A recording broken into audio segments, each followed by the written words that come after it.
నమస్తే, welcome to 1TV news. ముందుగా బులెటిన్లో హెడ్లైన్ చూద్దాం.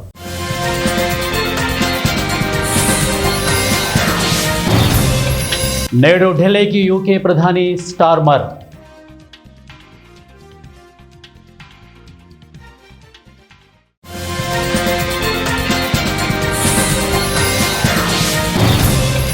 చివరి కిలో వరకు పత్తి కొంటాం, కేంద్ర జౌళి మంత్రి గిరిరాజ్ సింగ్.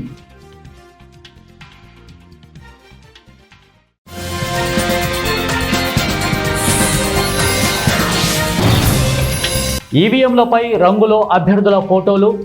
ఇక తెలంగాణ రాష్ట్ర ఎన్నికల ప్రధాన అధికారి సుదర్శన్ రెడ్డి.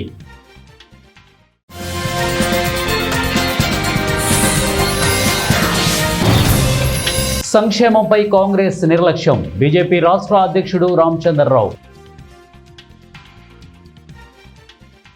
బులెటిన్లో డీటెయిల్ చూద్దాం. బీసీల సంక్షేమంపై రాష్ట్ర ప్రభుత్వం నిర్లక్ష్యంగా వ్యవహరిస్తోందని బీజేపీ రాష్ట్ర అధ్యక్షుడు రామచంద్రరావు మండిపడ్డారు. బీసీలకు న్యాయం చేస్తున్నామంటూ ప్రభుత్వం పదే పదే గొప్పలు చెప్పుకుంటున్నా వాస్తవ పరిస్థితి పూర్తిగా భిన్నంగా ఉందని అన్నారు. మహర్షి వాల్మీకి జయంతి సందర్భంగా మంగళవారం పార్టీ రాష్ట్ర కార్యాలయంలో రామచంద్రరావు, పార్టీ నాయకులు ఆయన చిత్రపటానికి పుష్పాంజలి ఘటించారు. ఈ సందర్భంగా రామచంద్రరావు మాట్లాడారు. మహర్షి వాల్మీకి వారసత్వానికి సంబంధించిన వర్గాన్ని రాష్ట్ర ప్రభుత్వం పూర్తిగా నిర్లక్ష్యం చేస్తోందని విమర్శించారు. గద్వాల ప్రాంతంలో బోయ వాల్మీకులకు కనీసం కుల ధృవపత్రాలు కూడా ఇవ్వడం లేదని పేర్కొన్నారు. సంక్షేమ వసతి గృహాలు, గురుకుల విద్యా సంస్థలు అస్తవ్యస్తంగా మారాయి. దాదాపు 6 లక్షల మంది విద్యార్థులు గురుకులాల విద్యాలయాల్లో చదువుతున్నారు. పోటీలో ఉన్న అభ్యర్థులను ఓటర్లు సులభంగా గుర్తించేందుకు వీలుగా ఈవీఎంలపై రంగుల ఫోటోలు ముద్రించనున్నట్లు రాష్ట్ర ఎన్నికల ప్రధాన అధికారి సుదర్శన్ రెడ్డి తెలిపారు. జూబ్లీ హిల్స్ ఉప ఎన్నిక ఏర్పాట్లపై వివిధ రాజకీయ పార్టీల ప్రతినిధులు, అధికారులతో మంగళవారం ఆయన సమావేశమయ్యారు.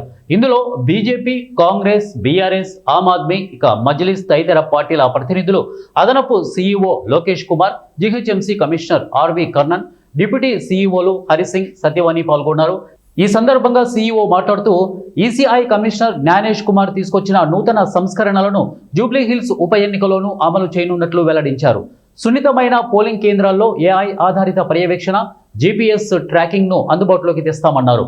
Real time voting turnout monitoring కోసం డిజిటల్ డాష్ బోర్డులు, ఇక మొబైల్ యాప్లను అందుబాటులోకి తీసుకురానున్నట్లు వారు తెలియజేశారు. తెలంగాణ పత్తి రైతులకు కేంద్ర ప్రభుత్వం పూర్తి అండగా ఉంటుందని, ఈ ఏడాది రాష్ట్రంలో పండిన పత్తి చివరి కిలో వరకు కూడా కాటన్ కార్పొరేషన్ ఆఫ్ ఇండియా ద్వారా కొనుగోలు చేస్తామని కేంద్ర జౌళి మంత్రి గిరిరాజ్ సింగ్ చెప్పారు. పత్తిని కేంద్ర ప్రభుత్వమే కొనుగోలు చేస్తున్నా రాష్ట్ర ప్రభుత్వం సహకరించడం లేదని ఆరోపించారు. మహారాష్ట్రలోని అకోల్లో పత్తి పండిస్తున్న తరహాలో తెలంగాణలోనూ పండించి అధిక దిగుబడి సాధించేలా రైతులను రాష్ట్ర ప్రభుత్వం ప్రోత్సహించాలని సూచించారు. ఇక మంగళవారం ఢిల్లీలోని ఉద్యోగ భవన్లో గిరిరాజ్ సింగ్తో కేంద్ర మంత్రి కిషన్ రెడ్డి, బీజేపీ ఎమ్మెల్యే పాయల్ శంకర్ భేటీ అయ్యారు. తెలంగాణలో పత్తి కొనుగోలులో ఎదురవుతున్న సమస్యలు, కొనుగోలు కేంద్రాల పెంపు, పత్తి రైతుల ఇబ్బందులపై చర్చించారు. అనంతరం వారు మీడియాతో మాట్లాడారు. కనీస మద్దతు ధరకు పంటల కొనుగోలుతో పాటు దళారులకు ఆస్కారం లేకుండా నేరుగా రైతులకు లాభం చేకూరేలా కేంద్రం చర్యలు తీసుకుంటోందని గిరిరాజ్ సింగ్ చెప్పారు. ప్రధానమంత్రి కీర్ స్టార్మర్ మొదటిసారిగా బుధవారం భారత్ పర్యటనకు రానున్నారు. మంగళవారం రాత్రి ఆయన తన ప్రతినిధి బృందంతో కలిసి హిత్రూ ఎయిర్పోర్ట్లో విమానం ఎక్కారు. ప్రధాని మోదీ ఆహ్వానం మేరకు భారత్ వస్తున్న స్టార్మర్ 2 రోజుల పాటు పర్యటిస్తారు. ఇక భారత్, యూకే సమగ్ర వ్యూహాత్మక భాగస్వామ్యంపై సమీక్ష జరుపుతారు. వాణిజ్యం, పెట్టుబడులు, సాంకేతిక సంబంధాలతో సహా ద్వైపాక్షిక భాగస్వామ్యంపై 2 దేశాల నడుమ పూర్తి స్థాయిలో చర్చలు జరిగే అవకాశం ఉంది. ముంబైలో జరిగే గ్లోబల్ ఫిన్టెక్ ఫేస్లో ఇద్దరు నేతలు కీలక ప్రసంగాలు చేయనున్నారు. 2 దేశాల మధ్య జూలైలో కుదిరిన స్వేచ్ఛ వాణిజ్య ఒప్పందాన్ని యూకే పార్లమెంట్ ఆమోదించాల్సి ఉంది. ఇదే జరిగితే 90% వరకు వస్తువులపై టారిఫ్లు రద్దవుతాయి. ఇక స్టార్మర్ వెంట వ్యాపారవేత్తలు, యూనివర్సిటీ వైస్ ఛాన్సలర్లు, సాంస్కృతిక సంస్థల ప్రతినిధులతో కూడిన 100 మందితో కూడిన బృందం రానుంది. ఖమ్మం కార్పొరేషన్లో రోజురోజుకి విపరీతంగా పెరుగుతున్న ట్రాఫిక్ను తక్షణమే నియంత్రించాలని, ఫుట్పాత్లపై ఆక్రమణలను తొలగించాలని, పార్కింగ్ స్థలాలను కేటాయించాలని డిమాండ్ చేస్తూ సిపిఐ ఆధ్వర్యంలో శ్రీదేవి ఆసుపత్రి సెంటర్లో నిరసన కార్యక్రమాన్ని నిర్వహించారు. ఈ సందర్భంగా సిపిఐ జిల్లా కార్యవర్గ సభ్యులు మహమ్మద్ సలాం మాట్లాడుతూ అధికారులు ట్రాఫిక్ పై ప్రత్యేక దృష్టి సారించి రోడ్లపై నిలుపుతున్న వాహనాలను తొలగించాలని, తీవ్రంగా పెరిగిన ట్రాఫిక్, పార్కింగ్ స్థలం లేక రోడ్లపై అడ్డంగా పెడుతూ ఫుట్పాత్లను ఆక్రమిస్తూ ఎటువైపు వెళ్లాల్సి వచ్చినా తీవ్ర ఇబ్బంది పడాల్సి వస్తోందని సలాం ఆవేదన వ్యక్తం చేశారు. ఆసుపత్రులు, షాపింగ్ మాల్స్, రైతు బజార్లు, పార్కింగ్ స్థలాలు లేక ఎక్కడ పడితే అక్కడ పార్కింగ్ చేస్తున్నారు. అసలు వారికి అనుమతి ఎవరిస్తున్నారని వారన్నారు. ప్రత్యేకంగా దృష్టి సారించాలని, అదేవిధంగా నగరంలో 4 ప్రాంతాల్లో పార్కింగ్ ప్లేసులను ఏర్పాటు చేయాలని, రెండవది ఏంటంటే ఎక్కడైతే ఫుట్పాత్లు ఉన్నాయో అది కబ్జాకు గురై ఉన్నాయి, ఆ కబ్జాకు గురైన ఫుట్పాత్లను ప్రజలు నడిచే విధంగా చర్యలు తీసుకోవాలా. దీనికి కార్పొరేషన్ అధికారులు అదేవిధంగా ట్రాఫిక్ అధికారులు కలిసి వెంటనే దీని మీద ఒక నిర్ణయం తీసుకొని ఖమ్మంలో ఉన్న రద్దీని దృష్టిలో పెట్టుకొని ఇక్కడ ఒక చర్య తీసుకోవాలని చెప్పి సిపిఐ పార్టీ డిమాండ్ చేస్తూ ఈరోజు రాస్తారోకోలు చేయడం జరుగుతుంది. ఎందుకంటే ఖమ్మం కార్పొరేషన్ పరిధిలో ఇప్పుడు ఉన్న జనాభా ఎంత జనాభా పెరిగిందంటే కార్పొరేషన్ అయిన తర్వాత దాదాపు రోజుకి ఇక్కడ కొన్ని కోట్ల రూపాయల లావాదేవీలు జరుగుతున్నాయి. బయట నుంచి సరుకులు వస్తున్నాయి, పోతున్నాయి, వ్యాపారాలు జరుగుతున్నాయి. అయినా ఇప్పటికీ ఇంతవరకు దీని మీద దృష్టి పెట్టి ట్రాఫిక్ని నియంత్రించలేకపోతున్నారు. బిల్డింగ్లకు పర్మిషన్ ఇస్తున్నారు, వాళ్ళకు పార్కింగ్ ప్లేస్ ఉండలేదు. రెండోది షోరూమ్లు వస్తున్నాయి, ఆ షోరూమ్లో కూడా పార్కింగ్ ప్లేస్ ఉండలేదు. ఎక్కడ చూస్తే అక్కడ రోడ్డు మీద ఆపి ఎక్కడైనా సీరియస్ ఉన్న వ్యక్తిని హాస్పిటల్ తీసుకోవాలంటే ఆ చచ్చిపోయే పరిస్థితి వచ్చేసింది. అంబులెన్స్ పోయే పరిస్థితి కూడా లేదు. అందుకోసం వెంటనే అధికారులు రోజు రోజుకి పెద్ద ఎత్తున విస్తరణ జరుగుతూ ఉంది. విస్తరణలో భాగంగా బహుళ అంతస్తులు నిర్మాణాలు చేపడుతూ ఉన్నారు. అదేవిధంగా ఈ ఖమ్మం పట్టణంలో హైదరాబాద్ కన్నా ఎక్కువ కూడా ఈ ఖమ్మం పట్టణంలో డాక్టర్లు ఉన్నారు. ఆ డాక్టర్లన్నీ కూడా 7 అంతస్తుల భవనాలు, దాంట్లో అందరూ డాక్టర్లు తీసుకొచ్చి పెడతా ఉన్నారు. కానీ ఖమ్మం పట్టణ చుట్టుపక్కల ఉన్న ప్రజలంతా కూడా ఈ ప్రాంతానికి వచ్చి వాళ్ళ వైద్య సౌకర్యాల కోసం కూడా ఈ హాస్పిటల్ ఏర్పాట్లలో అక్కడ ఉండడానికి బండ్లు పెడతానికి ప్లేసులు లేవు.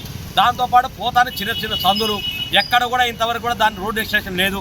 మున్సిపాలిటీ వారు వాటిని రోడ్ ఎక్స్టెన్షన్ ఏం చేయాలి, అదేవిధంగా వాళ్ళ పార్కింగ్ ప్లేసులలో పార్కింగ్ చేయకోకుండా రోడ్ల మీద బండ్లు పెట్టేసి కాంగ్రెస్ ఆఫీస్ కాడ నుంచి సరితా నుంచి కట్టేస్తారు. అదేవిధంగా మైల్ సెంటర్ నుంచి శ్రీశ్రీ సర్కిల్ దాకా అదే పరిస్థితి. ఇటు ఇల్లందు క్రాస్ రోడ్ నుంచి బల్లెపల్లి దాకా, ఇటు పోతే కాలవొడ్డు, అటు పోతే మొత్తం కూడా గాని చౌకుల పరిస్థితి కూడా ఈ విధంగానే ఉన్నాయి. ఫస్ట్ పార్కింగ్ సెల్లార్లు ఓపెన్ చేయాలి, ఆ సెల్లార్లు పెట్టే విధంగా చర్యలు తీసుకోవాలి. దాంతోపాటు రోడ్ల మీద వచ్చే ఆటోలు కానీ వెహికల్స్ కానీ నానా ఇబ్బంది పడుతూ వచ్చే పోయే పాదచారులు ఎమ్మట్లే వాటిని కూడా ట్రాఫిక్ పోలీసు వారు వాటి మీద దృష్టి సారించి ట్రాఫిక్ సమస్యలు పరిష్కరించాలి. దాంతోపాటు పోలీసు వారి డిపార్ట్మెంట్లో కూడా ఇక్కడ ఖమ్మం పట్టణానికి అనుకోగానే పోలీసు వ్యవస్థ లేదు. ఎందుకంటే ఆడ కొంతమంది అవపడతారు, ఆడ ఒకరిద్దరు అవపడతారు, ఎక్కడ కూడా చూసినా కూడా ఎక్కడ శిక్షణ పాయింట్ దగ్గర పోలీసులు అవపడలేదు. అందుకనే పోలీసు వ్యవస్థ అంటలేదు. సత్తుపల్లి మండల బీఆర్ఎస్ పార్టీ ఆధ్వర్యంలో జరిగిన ముఖ్య నాయకుల సమావేశంలో మాజీ ఎమ్మెల్యే సండ్ర వెంకట వీరయ్య పాల్గొన్నారు. సండ్ర వెంకట వీరయ్య మాట్లాడుతూ ఎన్నికలు ఖాయమని, కొంత సమయం పట్టవచ్చునని, కానీ తప్పకుండా జరుగుతాయని చెప్పారు. ఎస్సీ ఎస్టీ రిజర్వేషన్లు మారబోవని స్పష్టం చేశారు. అధికారంలో లేకపోయినా ప్రభుత్వ అసమర్థతను ఉపయోగించుకొని విజయం సాధించవచ్చని పేర్కొన్నారు. రైతులు యూరియా కొరతతో ఇబ్బందులు పడుతున్నారని, 100 పడకల ఆసుపత్రి ప్రారంభం చేయకుండా పాత భవనంలోనే వైద్య సేవలు అందిస్తున్నారని విమర్శించారు. పల్లె ప్రకృతి వనాలు లేకపోవడం, పారిశుద్ధ్యం బలహీనపడడం, విషజ్వరాలు వ్యాప్తి చెందడం వంటి సమస్యలను ప్రస్తావించారు. ఇక పెన్షన్లు పెంచకపోవడం, ఇందిరమ్మ ఇల్లు అధికార పార్టీ అనుచరులకే ఇవ్వడం, ఇసుక అక్రమ రవాణా నియంత్రణ లేకపోవడం వంటి అంశాలను ఎత్తి చూపారు. కాంగ్రెస్ గ్యారంటీ కార్డులతో ప్రజలను మభ్యపెట్టిందని, వరంగల్ కామారెడ్డి డిక్లరేషన్లలో చేసిన వాగ్దానాలను ఎండగట్టాలని పిలుపునిచ్చారు. రాబోయే ఎన్నికలను ప్రతిష్టాత్మకంగా తీసుకొని గెలుపు సాధించాలని ఆయన పార్టీ నాయకులను ఆహ్వానించారు. నిర్మాణం పూర్తి చేయించి ప్రారంభానికి సిద్ధంగా ఉంది. వాస్తవం మనమే ప్రారంభించాలి. కాకపోతే నెక్స్ట్ మన గవర్నమెంట్ వస్తుంది, గ్రాండ్గా చేద్దామని హరీష్ రావు గారు అంటే మనం ఆగింది, కోల్పోయారు. కానీ ఆ అవకాశం మనకు రాలా. ఇవాళ అక్కడ బ్రహ్మాండంగా హాస్పిటల్ నిర్మాణం చేస్తే ఇంకా శిథిలావస్థలో ఉన్న హాస్పిటల్లోనే రోగులకు సేవలు అందిస్తున్నారు. మరి దాన్ని కూడా మనం దృష్టిలో పెట్టుకోవాలి. దసరా వచ్చిందంటే బతుకమ్మ చీరలు ఇచ్చేవాళ్ళం, రంజాన్ వచ్చిందంటే బట్టలు ఇచ్చి సత్కరించేవాళ్ళం, క్రిస్మస్ వచ్చిందంటే బట్టలు ఇచ్చి క్రిస్మస్ విందు ఇచ్చేవాళ్ళం. కానీ ఇవాళ ఆ బతుకమ్మ చీరలు, దసరాకు సంబంధించిన ఏర్పాట్లు కూడా సక్రమంగా లేవు. ఇది ఒకటే కాదు, చాలా అంశాల్లో ఇలా గ్రామ పంచాయతీ వ్యవస్థ మూలపడిపోయింది. మన గంగారం పల్లె ప్రకృతి వనాన్ని అసెంబ్లీలో చూపించినాం. మనం గ్రామ పంచాయతీలో పల్లె ప్రకృతి వనాలు కృష్ణాపురం కానీ, గంగారం కానీ, సదాశివపేట కానీ సర్పంచ్ గారు సదాశివపేట ఎన్నో ఔషధ రకాల మొక్కలు మా అందరికీ జిల్లా కలెక్టర్ గారు కూడా చూపించి పల్లె ప్రకృతి వనాలు, అదేవిధంగా 20 ఉత్తమ గ్రామ పంచాయతీలు దేశంలో ఎన్నికైతే 17 తెలంగాణ నుంచి ఆ రోజు ఎన్నికయ్యాయి. ఇవాళ ఆ పల్లె ప్రకృతి వనాలు పోయినాయి, నర్సరీలు పక్కకు పోయినాయి, ఆ ట్రాక్టర్లు ఏమైనాయో తెలియదు, వైకుంఠధామాలు ఎట్లున్నాయో తెలియదు. ఇవాళ పంచాయతీరాజ్ వ్యవస్థ కుప్పగూలిపోయి గ్రామాల్లో అనేక అన్ని రకాల వ్యాధులు వస్తున్నాయి, విషజ్వరాలు వస్తున్నాయి. అయినా కూడా పట్టించుకున్న వాళ్ళు లేరు. గత 2 సంవత్సరాల పైన ఎప్పుడో ఎన్నికలు పెట్టాల్సిన గ్రామ పంచాయతీ ఎన్నికల్ని పెట్టకుండా 2 సంవత్సరాలు ఆపి ఇప్పుడేదో అడావుడిగా మళ్ళీ రైతు బంధు వస్తుంది కాబట్టి ముందు ఆ రైతు బంధు పడకముందు ఎన్నికలు పెట్టుకుని నడపాలని చెప్పి ప్రభుత్వం ఆలోచిస్తున్నది. అందుకని ప్రతి లబ్ధిదారింటికి పెన్షన్ వచ్చే వాళ్ళ ఇంటికి కాంగ్రెస్ ప్రభుత్వం అధికారంలోకి వచ్చినాక 2,000, 4,000 చేస్తున్నారు. 3,000 దివ్యాంగుల పెన్షన్ 6,000 చేస్తున్నారు. ఆ దివ్యాంగులకు పోయి 50 నెలల కాలంలో నీకు ఎంత నష్టపోయినావు? వృద్ధాప్య పెన్షన్ ఇంటికి పోయి మీరు ఎంత నష్టపోయారు? ముసలి వాళ్ళు ఇద్దరుంటే నేను ఇద్దరికి పెన్షన్ ఇస్తానని చెప్పింది. ఇస్తున్నామంటే వాళ్ళ జెండా కట్టుకున్న వాళ్ళకి నచ్చిన వాళ్ళకి తప్ప ఆ లబ్ధిదారుల ఎన్నికల్లో దిక్కులేదు, దివాణం లేదు. వాళ్ళ రీజన్లో డబుల్ బెడ్రూమ్ ఇల్లు కడితే వాటిని మరి గ్రామ సభ పెట్టకుండా వాళ్ళే నాయకులు పంచుకునే పరిస్థితి. కానీ అదే కేసీఆర్ గారు ఎప్పుడు కూడా రాజకీయ నాయకులు మీరు జోక్యం చేసుకోవద్దు, లాటరీ సిస్టమ్ పెట్టి రాజకీయ నాయకులు జోక్యం లేకుండా డబుల్ బెడ్రూమ్ ఇల్లు పంపిణీ చేస్తే ఇవాళ అక్కడక్కడ కట్టించిన మిగిలిపోయినాయి. వాటిని ఏ రకంగా పంచుకోవాలో వాళ్ళకు వాళ్ళే నిర్ణయం తీసుకునే విధంగా మరి స్థానికంగా అధికారాన్ని అడ్డం పెట్టుకొని అధికార దుర్వినియోగానికి ఏ రకంగా పాల్పడాలని ప్రయత్నం చేస్తున్నారో మనం గమనించాల్సిన అవసరం లేదు. మనం ఎప్పుడు కూడా ఈ రకమైన పరిస్థితులు లేవు. ఇలా పోలీస్ స్టేషన్కి ప్రతిపక్ష కార్యకర్తలు వస్తే మీరు రావద్దు, ఫోన్ చేయండి. మీరు ఫోన్ చేస్తే మేము మాట్లాడతాం తప్ప మీరు రావద్దు, సీసీ కెమెరాలో రికార్డ్ అవుతున్నాయని చెప్తున్నట్టే మరి సీసీ ఫుటేజ్ ఏమన్నా ఇక్కడ ఉన్న కాంగ్రెస్ నాయకులకి. నాగర్ కర్నూలు జిల్లా ఆమ్రాబాద్ మండలం ప్రశాంత్ నగర్ గ్రామానికి మిషన్ భగీరథ వాటర్ రాక ప్రజలు అవస్థలు. ఇక మన్ననూరు గ్రామ హైదరాబాద్ శ్రీశైలం ప్రధాన రహదారిపై ఖాళీ బిందెలతో మహిళలు, గ్రామ ప్రజలు రాస్తారోకో అడ్డుకుంటున్న పోలీసులు, భారీగా నిలిచిపోయిన వాహనాలు. గత 15 రోజుల నుండి మిషన్ భగీరథ వాటర్ రాక చాలా ఇబ్బంది పడుతున్నామని ప్రశాంత్ నగర్ కాలనీ ప్రజలు ఆవేదన వ్యక్తం చేస్తున్నారు. గ్రామ కార్యదర్శికి ఎన్నిసార్లు ఫిర్యాదు చేసినా పట్టించుకోవడం లేదని, మేము కూలికి పోతేనే మాకు పైసలు వస్తాయి, మేము పైసలు పెట్టి కొనాలంటే చాలా ఇబ్బందిగా ఉంది కాబట్టి స్థానిక ఎమ్మెల్యే డాక్టర్ వంశీకృష్ణ చొరవ తీసుకొని మాకు మంచినీళ్లు వచ్చే విధంగా సహకరించాలని మేము విజ్ఞప్తి చేస్తున్నాము. ఇక మా సమస్య పరిష్కారం చేయకపోతే మేము మళ్ళీ రోడ్డు ఎక్కి ధర్నా రాస్తారోకో చేస్తామని హెచ్చరించారు. నీళ్ళు కొనుక్కొని తాగుతున్నాం. ఒక బిందె 20 రూపాయలు ఎవరు కొట్టుకుంటారు? కూలి చేసుకుంటే పని లేకపోతే లేదు. ఎవరు తెచ్చిస్తారా పైసలు? మాకు నీళ్ళు అడుగుతానే మీరు 10 రోజులకు వస్తాయని చెప్తుంది మేడం. 10 రోజుల సంది నీళ్ళు లేవు, మాకు ఎవరు తెచ్చిస్తారా నీళ్ళు? మాకు ఈరోజు కరుపు కాలింది కాబట్టి మేము రోడ్డు మీదకి వచ్చినాం. దీనికి ధర్నా చేస్తుంటే ఎందుకు ఆపుతారు? ఏం అవసరానికి ఆపుతారు? అది మాకు క్వశ్చన్ కావాలి. మాకు సార్ వచ్చి ఎమ్మెల్యే సార్ వచ్చి ఇప్పుడు మాకు పరిష్కారం చేయాలి. అది మా సమస్య. మాకు ఒకటే బోర్ ఉంది, ఆ బోరు కాలిపోయింది. గత 3 నెలల క్రితం కాలిపోతే ఎంపీడీఓకి ఫోన్ చేస్తే ఎంపీడీఓ స్పందించలేదు, ఇలా వాళ్ళు స్పందించలేదు. మాకు నీళ్ళు లేక వస్తున్నాం, ఇప్పుడు నీళ్ళు లేక ఇబ్బంది పడుతున్నాం. ఒకటే బోర్ అయితే ఆ మోటార్తో అది కాలిపోయింది. ఇంకోటి నెక్స్ట్ ఇంకో మోటార్ వేయించి ఇంకో బోర్ వేయించి. శ్రీ సత్యసాయి జిల్లా పుట్టపర్తి యనమలపల్లి గణేష్ సర్కిల్లో సిఐటియు రైతు సంఘం, వ్యవసాయ కార్మిక సంఘం, కౌలు రైతుల సంఘం ఆధ్వర్యంలో ఆందోళన చేపట్టారు. 8 గంటల నుండి 13 గంటలకు పెంచిన పని దినాన్ని ఉపసంహరించుకోవాలంటూ కార్మికులు నిరసన వ్యక్తం చేశారు. కార్మికుల పట్ల కేంద్ర రాష్ట్ర ప్రభుత్వం నిర్లక్ష్య వైఖరి నశించాలి, 8 గంటల నుండి 13 గంటలకు పెంచిన పని దినాలను ఉపసంహరించుకోవాలి అంటూ నినాదాలు చేశారు. ఈ సందర్భంగా సిఐటియు నాయకులు వెంకటేష్ మాట్లాడుతూ పరిశ్రమలు మరియు ఫ్యాక్టరీలలో పనిచేస్తున్న కార్మికులకు 8 గంటల నుండి 13 గంటలకు ఆమోదించడాన్ని తీవ్రంగా వ్యతిరేకిస్తున్నామని వారన్నారు. ప్రపంచమంతా 8 గంటల పనిదినాన్ని ఆమోదిస్తే కేంద్ర రాష్ట్ర ప్రభుత్వాలు మాత్రం 13 గంటల పనిదినాలు పెంచడం ఏంటని ఆగ్రహం వ్యక్తం చేశారు. ఈ సందర్భంగా ప్రభుత్వానికి హెచ్చరిక చేస్తున్నాం.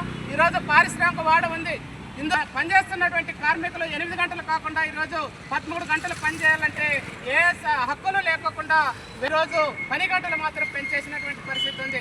ఈరోజు మహిళలకు సంబంధించినటువంటిది ఇంకో చట్టం తీసుకొని వచ్చింది. పరిశ్రమల్లో అని చెప్పేసి చట్టం చేసింది. ఇది చాలా దుర్మార్గమైనటువంటిది. మేము అడుగుతున్నాం, పట్ట పగలే మహిళలకి 3 సంవత్సరాలు నుండి 90 సంవత్సరాలు ఉన్నటువంటి ముసలి వాళ్ళను కూడా వాళ్ళ మీద అరాచకాలు జరుగుతున్నాయి, అక్రమాలు జరుగుతున్నాయి. మరి వాళ్ళకే ఈరోజు సేఫ్టీ లేనటువంటి పరిస్థితి ఉంటే రాత్రిపూట మహిళల్ని పరిశ్రమల్లో పనిచేయాలని అంటే మరి వాళ్ళ పరిస్థితి.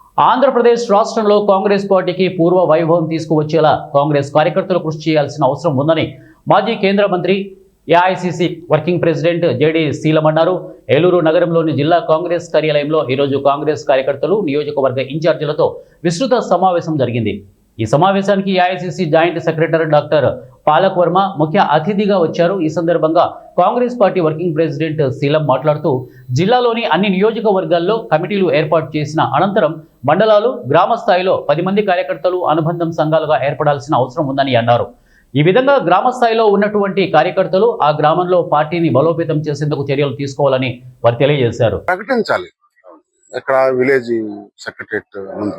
మూడోది దానిలో తీసేయటం అంటూ జరిగితే ఆ తీసివేసిన వాడు వెళ్ళి మళ్ళీ అప్పీల్ చేసుకునే దానికి ఒక వేదిక కావాలి, ఒక ప్రొవిజన్ కావాలి. నాలుగోది ఎన్నికల దగ్గర పడేటప్పుడు మీరు తీసేయటం కానీ మరి యాడ్ చేయడం కానీ చేయకూడదు. దానికి ఒక నిర్దిష్టమైన తేదీని ప్రకటించండి, కట్ ఆఫ్ డేట్ అని. ఐదోది లాస్ట్ పాయింట్, ఎవరైతే ఎన్నికల ప్రక్రియలో తప్పులు చేస్తారో మళ్ళీ అతన్ని ఎన్నికల ప్రక్రియలోకి ఉంచకుండా దూరంగా ఉంచాలి. ఈ 5 అంశాలే మేము ఓటర్ హక్కుని కాపాడటానికి సంతకాలు సేకరణ చేసి ఒక 5 కోట్ల సంతకాలతో ఈసీకి చెప్దామని వెళ్తున్నాం. అది ఈరోజు ఈ రకంగా చేయాలని నంబర్ 1. నంబర్ 2, ఫ్యూచర్లో పార్టీ నిర్మాణం. ఇప్పుడు జిల్లా స్థాయిలో ఒక 10 మంది లీడర్స్ ఉన్నారు, జనరల్ సెక్రటరీస్, ఆ పదవులు ఈ పదవులు. మేము అన్నామంటే మీరు ఇట్లా కూర్చోవద్దయ్యా. మన పార్టీ బాగుపడాలంటే ప్రజల్లోకి వెళ్ళాలి. ఫస్ట్ ప్రజలకు దూరం అయ్యాం కాబట్టి మన పార్టీని దూరం చేశారు ప్రజలు. ఇది నేను నమ్ముతా. వెదర్ సంబడి గొప్ప కోసం పెట్టుకోవచ్చు, కానీ నేనైతే మనం ప్రజల్లోకి వెళ్ళటం మానేసాం, అందుకనే మనం వెనకబడ్డాం. రెండోది, మీరు 10 మంది కలిసి ముందు నియోజకవర్గ స్థాయికి వెళ్ళండి. నియోజకవర్గంలో ఒక కోఆర్డినేటర్ని పెట్టాం. ఎవరైతే పోటీ చేశారో అతను కానీ, అయితే వాళ్ళు లేకపోతే ఎవరో సమర్థులు మేము చేస్తా ఉన్న వాళ్ళని పెట్టారు. సో అతను 4 మండల ప్రెసిడెంట్లు కలుపుకొని 5గురు కలిసి ఆ మండలాలన్నీ తిరగండి.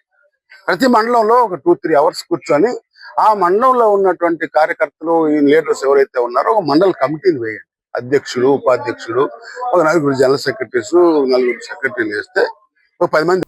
ఆదివాసీలపై నిజాం నవాబు సాగించిన దోపిడీ, దౌర్జన్యాలను ప్రశ్నిస్తూ వీరోచితంగా పోరాడి ప్రాణాలను అర్పించిన కొమరం భీం జల్ జంగిల్ జమీన్ నినాదానికి ప్రతీకగా నిలిచిపోయాడని మంతని మాజీ ఎమ్మెల్యే పుట్ట మధుకర్ అన్నారు. జయశంకర్ భూపాలపల్లి జిల్లా మహాముత్తార మండలం కేంద్రంలోని ప్రధాన కూడలిలో కొమరం భీం వర్ధంతి సందర్భంగా కొమరం భీం విగ్రహానికి పూలమాల వేసి నివాళులు అర్పించారు. అనంతరం పుట్ట మధుకర్ మాట్లాడుతూ ఆదిలాబాద్ జిల్లా ఆసిఫాబాద్ తాలూకాలోని సంకేపల్లి గ్రామంలో 1901లో గోండు కుటుంబంలో జన్మించిన కొమరం భీం తెలంగాణ విముక్తి కోసం అసఫ్ జహీ రాజావాసానికి వ్యతిరేకంగా పోరాటం చేసిన గిరిజనోద్యమ నాయకుడిగా పేరు తెచ్చుకున్నారని అన్నారు. కొండ కోణల్లో ప్రకృతితో సహా జీవనం సాగించే ఆదివాసీ ప్రజలకు అడవిపై హక్కు సామాజిక న్యాయంలో భాగమని నినదిస్తూ 1928 నుంచి 1940 వరకు రణభేరి మోగించిన కొమరం భీం నైజాం సర్కార్ గుండెల్లో సింహ స్వప్నమయ్యాడని, ఆయన పోరాట స్ఫూర్తి ఆదర్శమని వారు తెలియజేశారు.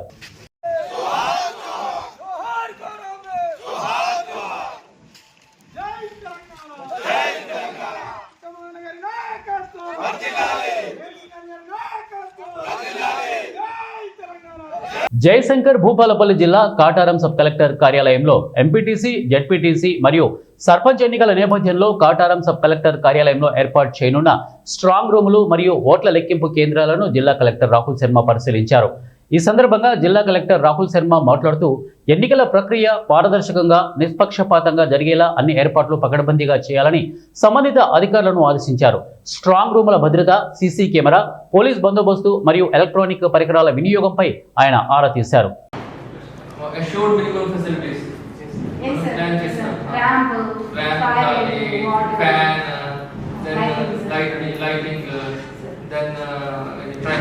పార్వతీపురం మన్యం జిల్లా గుమలక్ష్మీపురం మండలంలోని విజిలెన్స్ సిఐ సతీష్ ఆధ్వర్యంలో మంగళవారం మెరుపు దాడులు చేపట్టారు. ఈ దాడులలో సుమారు 2 లక్షల విలువ చేసే 4,500 కేజీలు పీడీఎస్ బియ్యం పట్టుకున్నారు. సిఐ మాట్లాడుతూ ఆంధ్ర నుండి ఒడిశాకు అక్రమంగా తరలిస్తున్న 4.5 టన్నుల పీడీఎస్ బియ్యాన్ని పహారా కాసి పట్టుకున్నామని, అక్రమ రవాణాకు ఉపయోగించిన 2 వాహనాలను సీజ్ చేసి రెవెన్యూ సిబ్బందికి అప్పగించామని వారు తెలియజేశారు. వాహన యజమానులు బుడుమూరు రామకృష్ణ మరియు గోపాల్ శెట్టి రవిపై RA కేసులు నమోదు చేసినట్లు విజిలెన్స్ సిఐ సతీష్ తెలియజేశారు. విజిలెన్స్ ఎస్ఐ రామారావు మరియు రెవెన్యూ ఇన్స్పెక్టర్ శివ మరియు సిబ్బంది ఉన్నారు. ఈ దినం గుమ్మలక్ష్మీపురం నుంచి ఒరిస్సాకి అక్రమంగా పీడిఎస్ బియ్యాన్ని తరలిస్తున్న 2 బొలెరో వాహనాలను గుమ్మలక్ష్మీపురం నుంచి ఒరిస్సాకి వెళ్ళే మార్గ మధ్యంలో పట్టుకోవడం జరిగింది. ఈ 2 బొలెరో వెహికల్స్లో టోటల్గా 90 బస్తాలు 4.5 టన్నుల బియ్యాన్ని సీజ్ చేయడం జరిగింది. వెహికల్స్ కూడా సీజ్ చేయడం జరిగింది. వీటిని సిఎస్డిటి గారు వీటిని స్వాధీనపరుచుకొని ఇది జాయింట్ కలెక్టర్ దగ్గర 6A ఫైల్ చేస్తారు. అదేవిధంగా క్రిమినల్ కేసు కూడా నమోదు చేస్తారు. టోటల్గా ఈ టోటల్ ప్రాపర్టీ తాలూకు విలువ 2 లక్షల రూపాయల వరకు ఉంటుంది. ఈ బొలెరో వాహనాలు గుమ్మలక్ష్మీపురంకి చెందిన గుడ్డెపు రామకృష్ణ మరియు రవి అన్న వారికి చెందినవి. వీరిపై కన్సర్న్ విభాగాలు చర్యలు తీసుకుంటారు. యువతకు నైపుణ్యంతో కూడిన శిక్షణ అందించి ఉజ్వల భవిష్యత్తుకు మార్గాలు వేసే అధునాతన సాంకేతిక కేంద్రం సత్వరం యంత్రాలు, తరగతి గదులు పూర్తి స్థాయిలో అందుబాటులోకి తేవాలని జిల్లా కలెక్టర్ రాహుల్ శర్మ ఏటీసీ ప్రిన్సిపాల్ను, అధ్యాపకులను ఆదేశించారు. జయశంకర్ భూపాలపల్లి జిల్లా కాటార మండలంలో జిల్లా కలెక్టర్ రాహుల్ శర్మ పర్యటించారు. ముందుగా మండలంలోని ఏటీసీ కేంద్రాన్ని కలెక్టర్ ఆకస్మిక తనిఖీ చేశారు. ఈ సందర్భంగా ల్యాబ్లలో ఏర్పాటు చేసిన పరికరాలను పరిశీలించారు. పరికరాలు సకాలంలో అమర్చకపోవడంతో అసంతృప్తి వ్యక్తం చేశారు. అలాగే పరికరాల ఏర్పాటు విషయంలో ఏర్పడిన సమస్యలను తమ దృష్టికి తీసుకురాకపోవడంపై ప్రిన్సిపల్ను ప్రశ్నించారు. విద్యార్థుల శిక్షణకు అవసరమైన అన్ని పరికరాలు ఏర్పాట్లు వేగవంతం చేయాలని ఆదేశించారు. కేంద్రం నిర్వహణలో పారదర్శకత, సమర్థత పాటించాలని, నిర్లక్ష్యానికి తావివ్వొద్దని హెచ్చరించారు.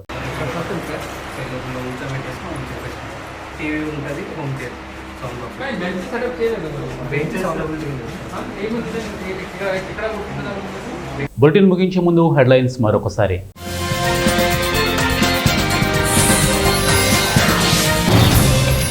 నేడు ఢిల్లీకి యూకే ప్రధాని స్టార్మర్.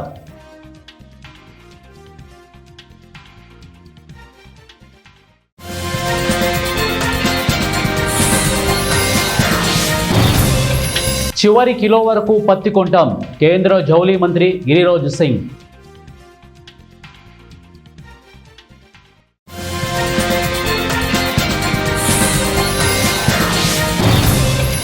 ఈవీఎంలపై రంగులో అభ్యర్థుల ఫోటోలు. ఇక తెలంగాణ రాష్ట్ర ఎన్నికల ప్రధాన అధికారి సుదర్శన్ రెడ్డి.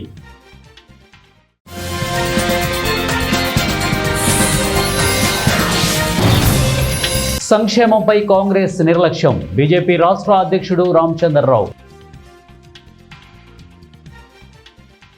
ఇవి బులెటిన్ అప్డేట్స్. నెక్స్ట్ బులెటిన్లో కలుద్దాం. Until then keep watching 1TV news. ప్రతిక్షణం ప్రజల పక్షం.